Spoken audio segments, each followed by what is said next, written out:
Bonjour, c'est Ursule encore. On est le 17 décembre 2025. Je viens sonner la trompette aujourd'hui encore et je viens proclamer le retour du Seigneur Jésus-Christ. Amen. Soyons tous bénis, soyons remplis de la joie de notre Dieu. Alors, mon peuple est détruit. Amen. Mon peuple est détruit, dit le Seigneur. On trouve le texte dans Osée 4, le verset 6. Mon peuple est détruit parce qu'il lui manque la connaissance. Puisque tu as rejeté la connaissance, je te rejetterai et tu seras dépouillé de mon sacerdoce. Puisque tu as oublié la loi de ton Dieu, j'oublierai aussi tes enfants. Amen. Alors, qui est le peuple de Dieu? Amen, qui est le peuple de Dieu? Le peuple de Dieu, c'est toute personne qui lui a donné sa vie. Si tu as donné ta vie à Jésus-Christ, tu fais partie de son peuple. Amen et alléluia. Et même si tu ne lui as pas donné ta vie, il se pourrait aussi que tu fasses partie de son peuple parce que peut-être tes parents ont prié, tes grands-parents ont prié, tes aïeuls ont prié parce que le Seigneur dit qu'il bénit, n'est-ce pas, jusqu'à 1000 générations. Et le péché avec ses conséquences, ça peut s'étendre jusqu'à 4 générations, souvent, les conséquences du péché. Mais une fois qu'on vient devant Dieu, qu'on demande pardon, le péché, il nous pardonne. Et il arrive souvent que pour la guérison de l'âme ou de la guérison de certaines blessures, ça peut remonter jusqu'à 4 générations à cause des alliances contractées par des lignées dans notre famille. Alors, il se pourrait que tu fasses partie du peuple de Dieu et peut-être tu ne le saches pas. Et que tu sois en train de mener une vie qui déshonore complètement Dieu. Et ça, il te suffit tout simplement de venir demander pardon à Dieu. Et si tu connais l'historique de ta famille, alors prends-la et puis regarde. Qu'est-ce que tes grands-parents faisaient? Qu'est-ce que tes arrière-grands-parents faisaient? Quelle était leur relation qui était avec Dieu? Prends ça et puis rentre en toi-même et demande pardon à Dieu. Il va te pardonner et tu vas juste rentrer dans l'enceinte de ce qui a déjà été établi par ta famille ou bien ta descendance, pas ta descendance, ceux-là de qui tu descends. Amen. Alors le peuple de Dieu, donc, ça fait partie, ça veut dire que tu appartiens à Dieu. Mais si tu n'appartiens pas aussi à Dieu, Dieu te donne l'occasion aujourd'hui de lui donner ta vie. Il suffit juste que tu ouvres ta bouche, que tu l'invites. Seigneur Jésus, je veux faire partie de ton peuple. Seigneur Jésus, j'aimerais t'appartenir. Seigneur Jésus, j'ai appris que tu es mort à la croix, tu as payé pour ma vie. Seigneur Jésus, j'accepte ton sacrifice. Amen. Alléluia. C'est fini. Aussi simple, c'est pas compliqué. On peut se mettre à faire une longue prière parce que bon, notre cœur est plein et c'est correct aussi. Mais une petite prière aussi, ça fait. Alors, aujourd'hui, donc, le Seigneur te donne cette occasion-là de changer les choses. Viens tout simplement, ses bras sont grands ouverts et tout ce qu'il veut, c'est t'aimer et te protéger, te réconforter comme un père, un tendre père envers ses enfants. Amen. Alléluia. Alors, il y a quelque chose de spécial, n'est-ce pas, sur cette terre, c'est que bien qu'on soit euh, environné de plusieurs religions, généralement, toutes ces religions tirent leur base de la Bible. On peut se mettre à contester et tout, mais la Bible, c'est la parole à l'origine qui a fait que on a connu qu'il y a un Dieu, et puis plusieurs religions ont tiré euh, leur base de la Bible. Alors, plus ou moins, on a une connaissance de Dieu. Et avec toutes les ramifications que cela a donné, plus on a des milliers de religions, chacun dit ici telle religion, alors Dieu nous dit tout simplement que dans tout ce qui est religion, le point qui rassemble tout, c'est que Jésus-Christ, c'est lui qui sauve. Alors si tu dis que tu es de la religion chrétienne, si dans ta religion chrétienne là, Jésus-Christ est mentionné et que tu as décidé de marcher comme Jésus-Christ aimerait, alors c'est ça la connaissance de Dieu. Jésus-Christ, c'est lui la connaissance. Parce que il est la parole. Il est la parole révélée. Il est cette parole-là qui s'est manifestée sous forme humaine. On pourrait s'arrêter et puis argumenter et puis dire que bon, une parole, ça ne peut pas devenir un être humain. On peut se mettre à essayer d'amener la chose à notre intelligence humaine, essayant de comprendre les choses avec notre tête. Mais il y a des choses qui se comprennent juste spirituellement dans la présence de Dieu. Et ça se comprend comment? Ça se comprend en ce sens que tu acceptes et c'est tout. C'est ça la foi. Il y a des choses qu'on ne peut pas comprendre. On a beau travailler nos méninges, on ne peut pas les comprendre. Parce que c'est comme ça. Alors, on les accepte et puis on suit la voie du bon berger qui nous dit fais ceci, fais cela, et puis bon, on dit ok, d'accord, et puis c'est tout. Et plus tard, le Seigneur peut nous donner la compréhension, et souvent ça peut m'aller après 10 ans. Après 20 ans, on peut se mettre pour dire ah ok, d'accord, là maintenant je comprends. Et ce que Dieu veut, il aimerait tout simplement des enfants qui obéissent.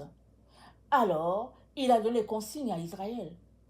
Israël, n'est-ce pas? Israël, c'est le petit-fils d'Abraham. Israël, c'est Jacob, c'est le petit-fils d'Abraham. Dieu, il parle toujours d'une personne. Il ne prend pas, c'est pas la mêlée comme ça, il part toujours d'une personne. Alors, il est parti d'Abraham. Abraham qui était fidèle à Dieu dans le temps où sur la terre, c'était l'anarchie et puis l'idolâtrie. C'est plus ici, c'était Gilgamesh ou bien Nemrod, donc il paraît que c'est la même personne. Mais Abraham a tenu tête à ce roi-là. Il a dit non, mais moi je ne vais pas t'adorer. Hein. Je ne t'adore pas hein, parce que tu n'es pas Dieu. Tu vas adorer le vrai Dieu. Et à partir de là, il a subi tout ce qu'il a subi. Et quand, après plusieurs jours, il n'est pas mort, le roi n'a pas réussi à le tuer, alors Dieu lui a dit, lève-toi, va à tel endroit et puis je vais te conduire. Je vais te dire, je te conduis vers la patrie. Je vais te montrer le pays.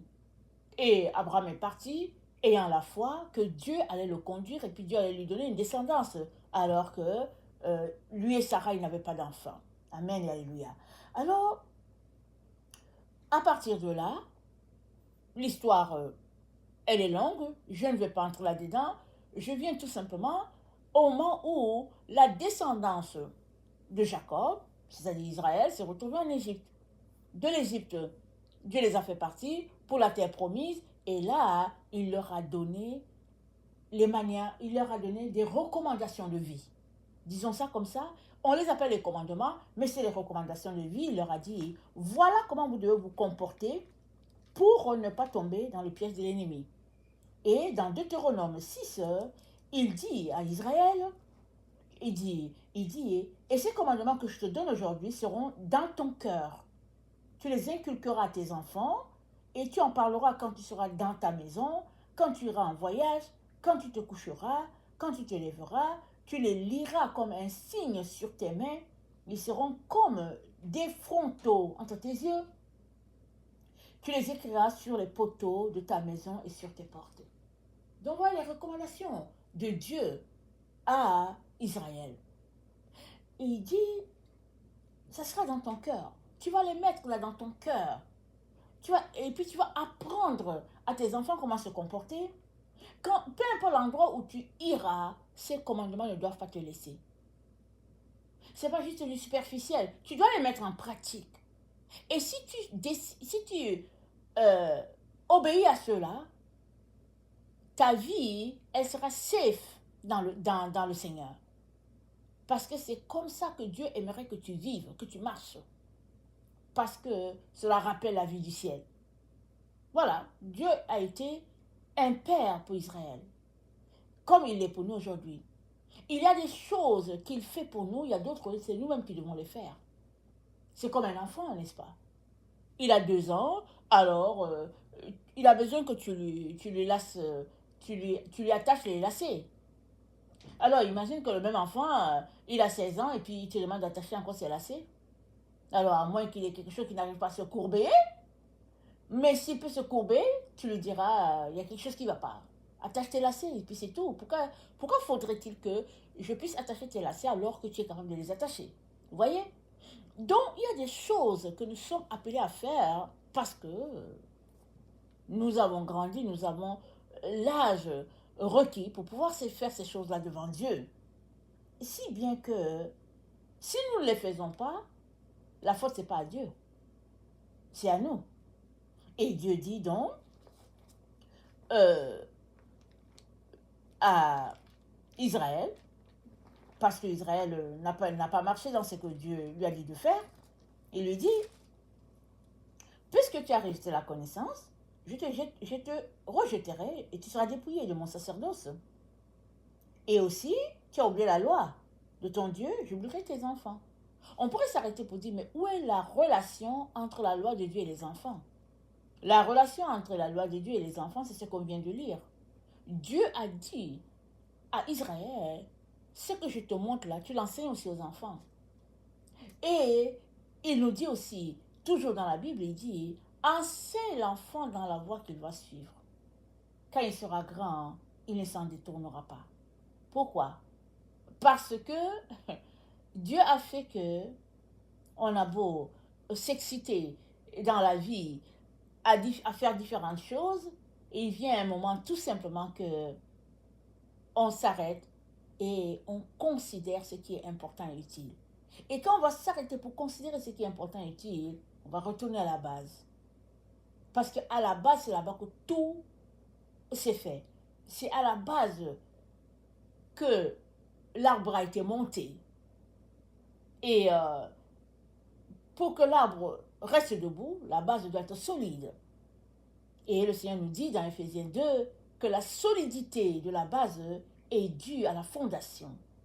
La fondation a été établie par les prophètes et puis les apôtres. Parmi les prophètes, il y a Moïse, puisque nous connaissons les commandements. Et il faut une équerre pour construire dans la droiture. Et cette équerre avec droiture est une pierre qu'on appelle Jésus-Christ. Amen. Tout est établi. Il nous revient tout simplement de construire là-dessus. Et c'est ça que Dieu attend de chacun d'entre nous. Amen et alléluia. Alors, il arrive qu'on ne les fait pas. Chacun n'a qu'à se regarder. Moi, je me regarde, chacun se regarde, on ne les fait pas. Alors, aujourd'hui, je suis devant vous en train d'apporter de l'enseignement, mais il est arrivé un temps où je ne le faisais pas non plus.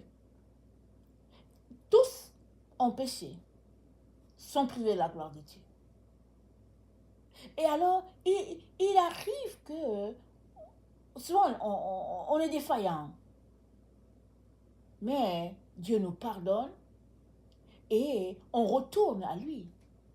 Apprenons à demander pardon et à retourner pour dire, je suis désolé Père, je n'ai pas compris les choses comme ça, aide-moi. Il va t'aider.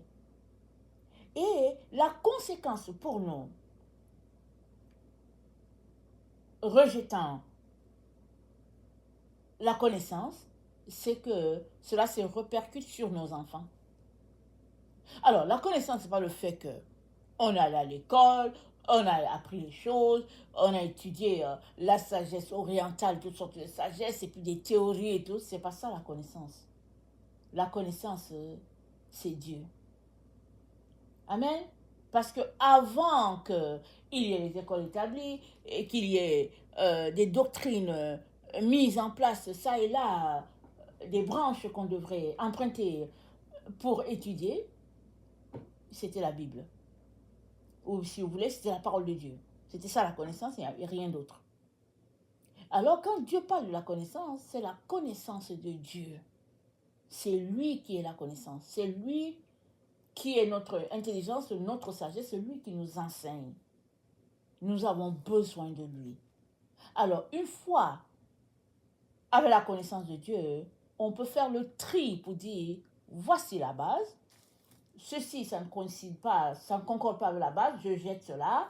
ceci, c'est correct, je prends cela parce que Dieu est là-dedans, et puis c'est comme ça qu'on avance.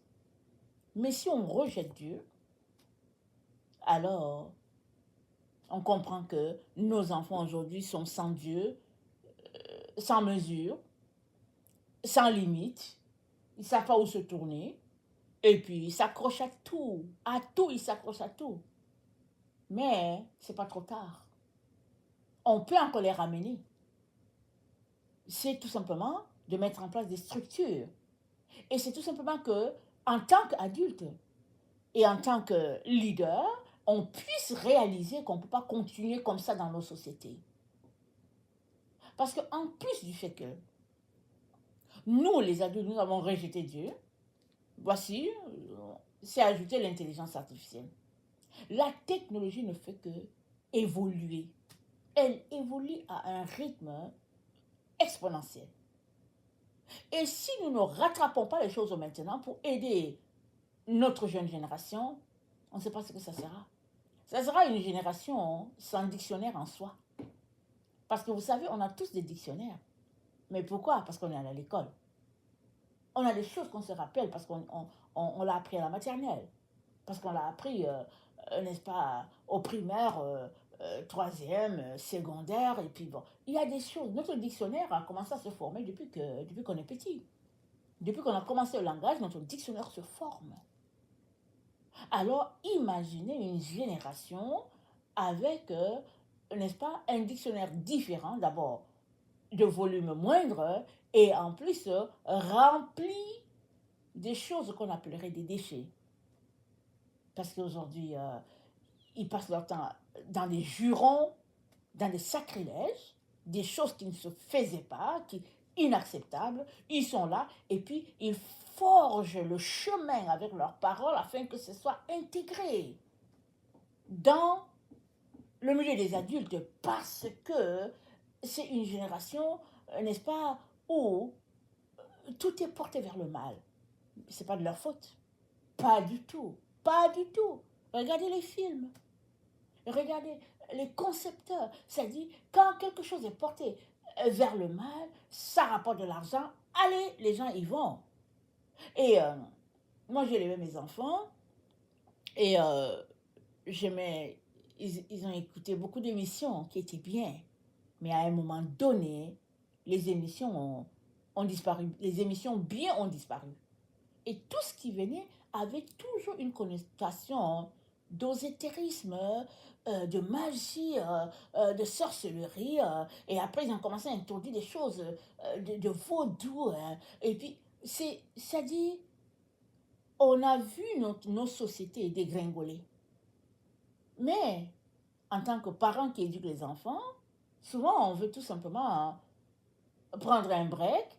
Alors, on dit, OK, tu vas écouter telle émission pendant que maman a pris de la nourriture ou bien fait ceci. Toi, regarde l'émission et puis après, on se reprend dans 30 minutes ou bien dans une heure.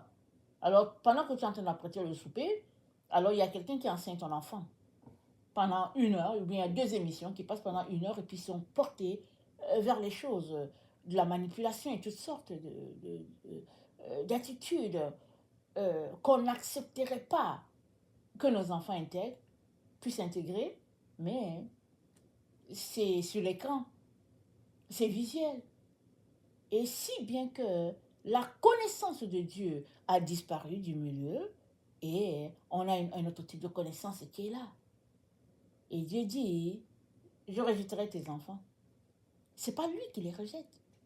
C'est tout simplement que, à la fin, ils n'ont pas le poids pour dire je suis à Dieu ou pas. Parce qu'ils ne connaissent pas Dieu. Personne ne leur a parlé de Dieu. Ils ne connaissent pas Dieu. Et peut-être que leur Dieu sera l'intelligence artificielle. Puisque aujourd'hui, quand les gens veulent une parole de Dieu, ils s'en vont sur les émissions, les chats GPT, et puis ils disent ben, donne-nous une parole pour telle personne, et ceci, c'est là. On décrit la personne, et puis chat GPT nous donne une parole prophétique pour telle personne. Voilà où on est rendu. Nous, les adultes, on s'est dit ça n'a pas de sens. Mais eux, c'est cool. Ils disent ben, tiens, j'ai une parole aujourd'hui. ChatGPT m'a donné une prophétie. C'est comme ça. Alors, Dieu n'est pas en train du tout de dire que lui, il prend nos enfants, il les rejette. Pas du tout. Il nous dit, puisque toi, là, qui es le parent, qui est l'adulte, tu n'as pas voulu la connaissance, tu n'as pas voulu l'enseigner, alors voilà ce qui va arriver. Tes enfants ne pourront pas entrer dans le repos de Dieu. C'est comme ça qu'il faut comprendre ce passage. Tes enfants ne pourront pas entrer dans le repos parce qu'ils n'ont aucune notion de Dieu. Mais il y a une bonne nouvelle. La bonne nouvelle, c'est que si nous décidons de changer les choses, tout va revenir dans l'ordre. Évidemment, ça sera un peu compliqué. L'enfant pourrait se braquer. Parce que si tu n'as pas enseigné l'enfant quand il avait 2 ans et que tu veux l'enseigner à partir de 15 ans, on comprend que l'enfant puisse se braquer. Mais avec patience, avec amour, l'enfant va finir par s'arrêter pour écouter, pour savoir qu'est-ce que les parents sont en train de dire. Et nous avons besoin de retourner à l'essentiel, à la chose la plus importante. Nous avons besoin d'y retourner pour nous-mêmes et en plus pour nos enfants. Amen. Alors,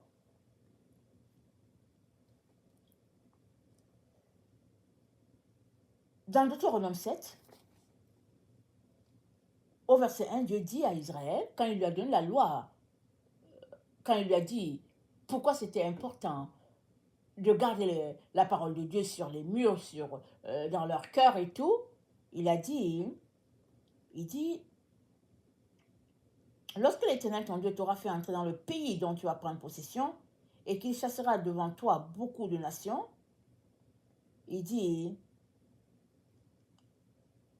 des nations plus puissantes que toi, lorsque l'Éternel ton Dieu te les aura livrés et que tu les auras battus, tu les dévoueras par interdit, tu ne traiteras point d'alliance avec elles et tu ne leur feras point grâce. Tu ne contacteras point de mariage avec ces peuples, tu ne donneras pas tes filles en mariage, ni tes fils, tu ne prendras pas non plus leurs filles et leurs fils, car ils détourneraient de moi tes fils, qui serviraient d'autres dieux.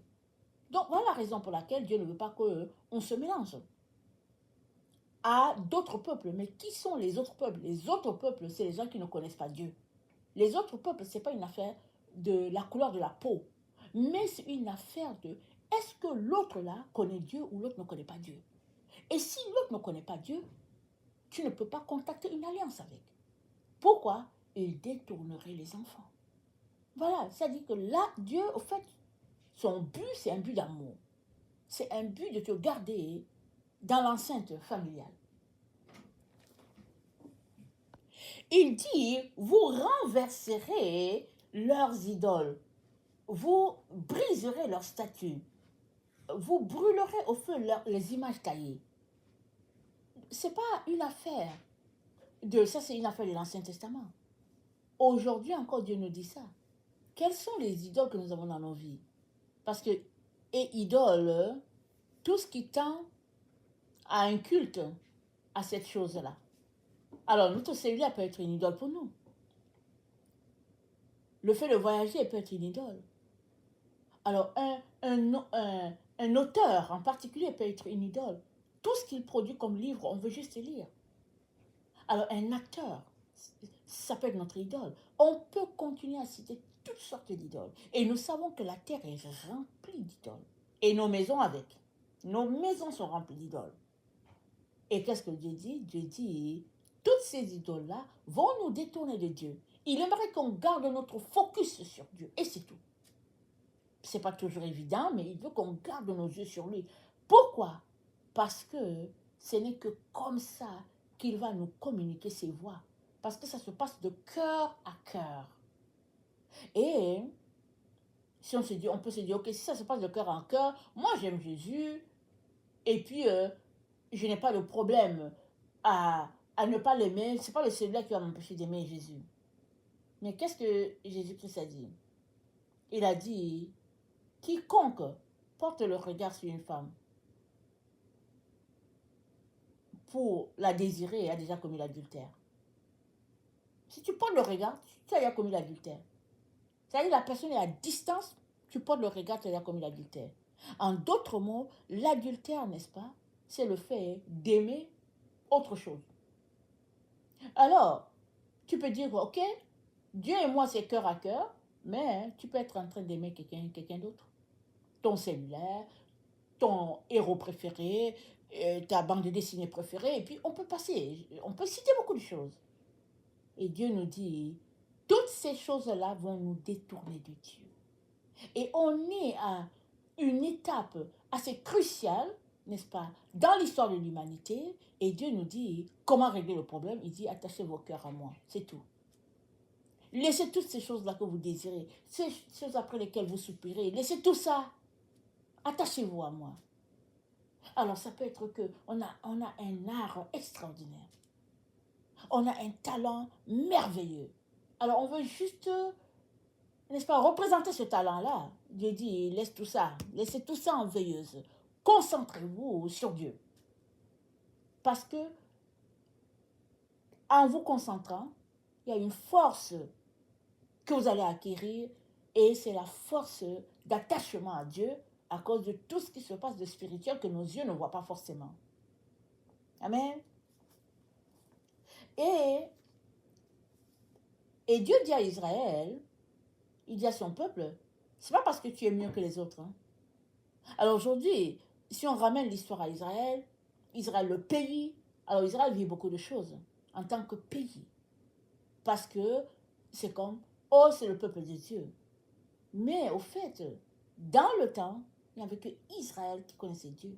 Et Dieu l'a appelé à répandre sa connaissance sur toute la terre. Si bien que si tu donnes ta vie à Jésus, tu es aussi le peuple de Dieu. Et Dieu te dit la même chose. Il te dit, c'est pas parce que tu es meilleur que les autres que je t'ai choisi. Non. Il dit, au verset 7 de Deutéronome 7, il dit, ce n'est point parce que vous surpassez en nombre tous les peuples que l'Éternel s'est attaché à vous et qu'il vous a choisi, car vous êtes le moindre de tous les peuples. Mais parce que l'Éternel vous aime, parce qu'il a voulu tenir le serment qu'il avait fait à vos pères, l'Éternel vous a fait sortir de par sa main puissante, vous a délivré de la maison de servitude, de la main de Pharaon, roi d'Égypte. Sache que c'est l'Éternel ton Dieu qui est Dieu. Sache que c'est l'Éternel ton Dieu qui est Dieu. Est-ce que nous le savons? Mais aujourd'hui, je pense qu'on est la génération qui ne le savons pas. Ou bien qui bouchons nos oreilles pour dire que non, Dieu n'existe pas. Pour dire non, mais je n'ai pas le temps à perdre. On dit, mais monsieur, excusez, est-ce que je peux vous parler de... Ah non, non, je n'ai pas le temps, merci, bonne chance. Et puis, on n'a pas le temps. On court, on doit attraper notre métro, on doit attraper notre avion, on a une conférence, on a une réunion, on court. Et la Bible dit, à quoi servirait-il à un homme de gagner le monde entier si son âme il perdait? C'est là où l'humanité est. Et Dieu nous rappelle aujourd'hui l'essentiel. Il dit, mon fils, reviens à la base. Ma fille, reviens à ton Dieu.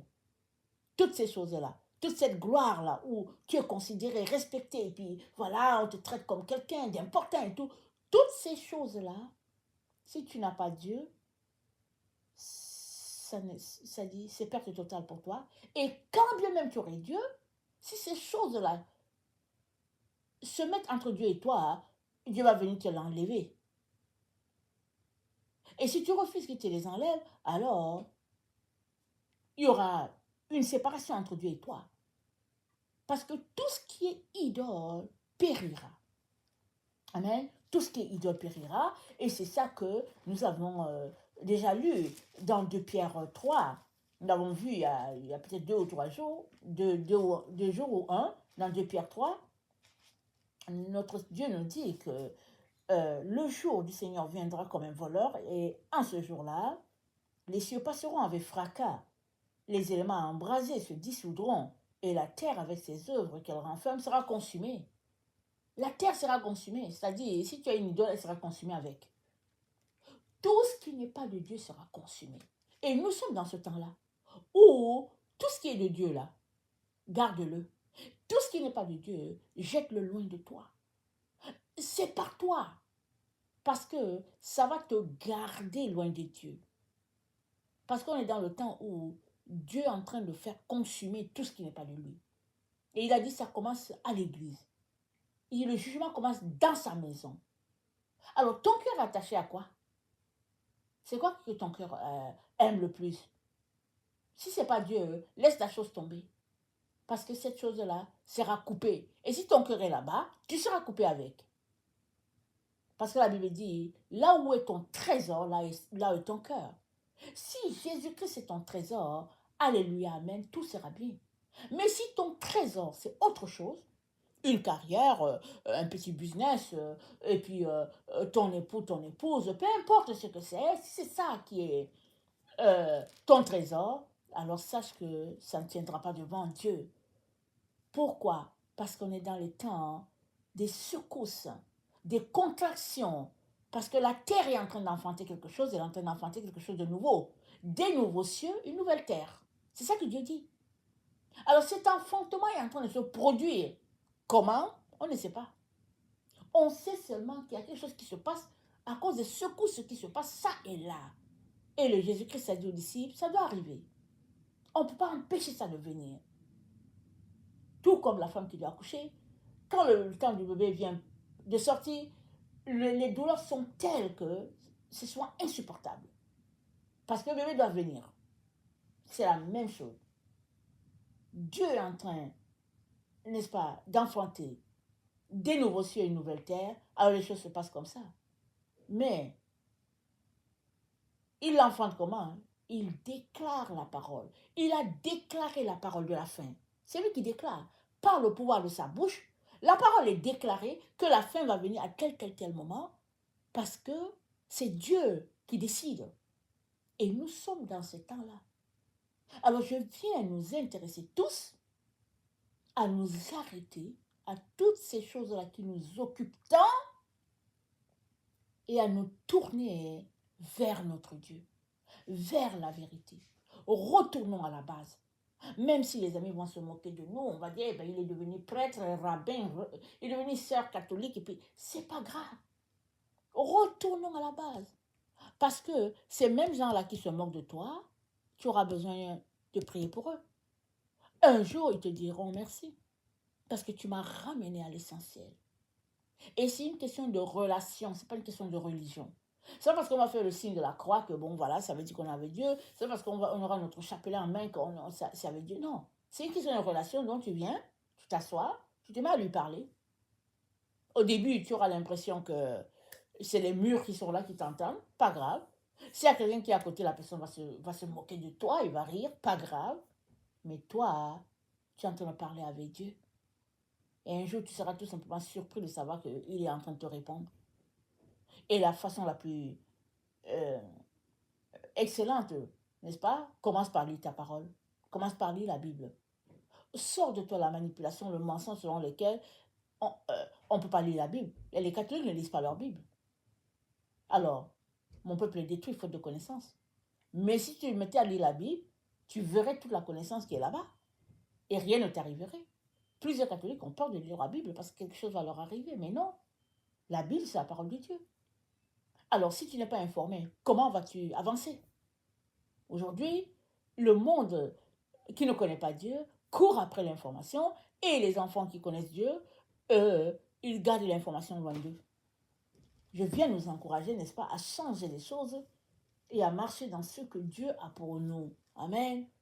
Parce que la connaissance, c'est ça qu'il nous a donné dans Apocalypse 22. C'est la connaissance qui est là. On va lire. Il me montra un fleuve d'eau de la ville, limpide comme du cristal qui sortait du trône de Dieu et de l'agneau. Au milieu de la place de la ville et sur les deux bords du fleuve, il y avait un arbre de vie produisant 12 fois les fruits, rendant son fruit chaque mois et dont les feuilles servaient à la guérison des nations. Il n'y aura plus d'anathème, le trône de Dieu et de l'agneau sera dans la ville, ses serviteurs le serviront et verront sa face et son nom sera sur leur front. Il n'y aura plus de nuit, ils n'auront besoin ni de lampe ni de lumière parce que le Seigneur Dieu les éclairera et ils régneront au siècle des siècles. Donc voilà la connaissance de Dieu. C'est l'arbre de vie qu'il nous a donné. Mais cet arbre, n'est-ce pas, il est là sur la terre. L'arbre, c'est la parole de Dieu. Mais tu ne peux pas découvrir ça si tu es en train de courir après les choses du monde. Mais quand tu vas venir t'asseoir pour connaître Dieu, pour découvrir qui il est, tu vas venir face à face avec ce que Proverbe 3 nous dit. On va lire et puis on va finir avec ça. Proverbe 3 nous dit, parlant de l'arbre de vie, il dit,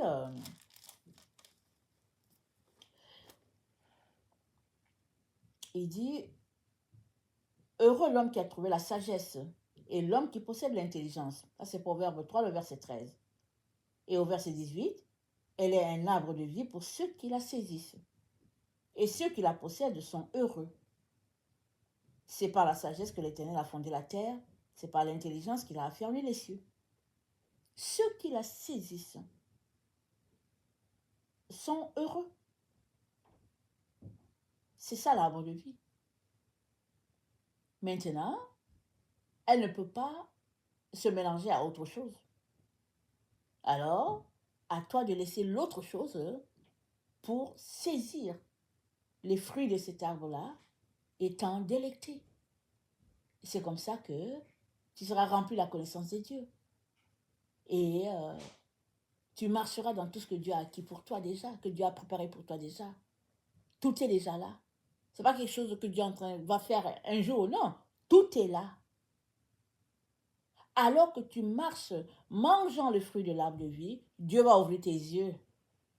Et tu vas réaliser que tiens, voilà la gloire de Dieu. Voici l'arbre de Dieu. C'est ici la gloire de Dieu. Amen. Les ténèbres nous ont voilés, nous ont assombris, nous ont volé la révélation de Dieu en nous.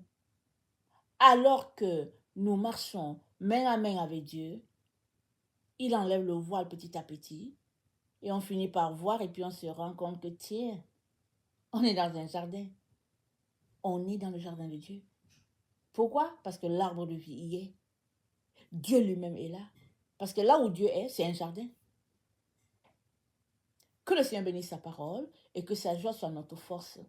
Amen. Alléluia. Et amen.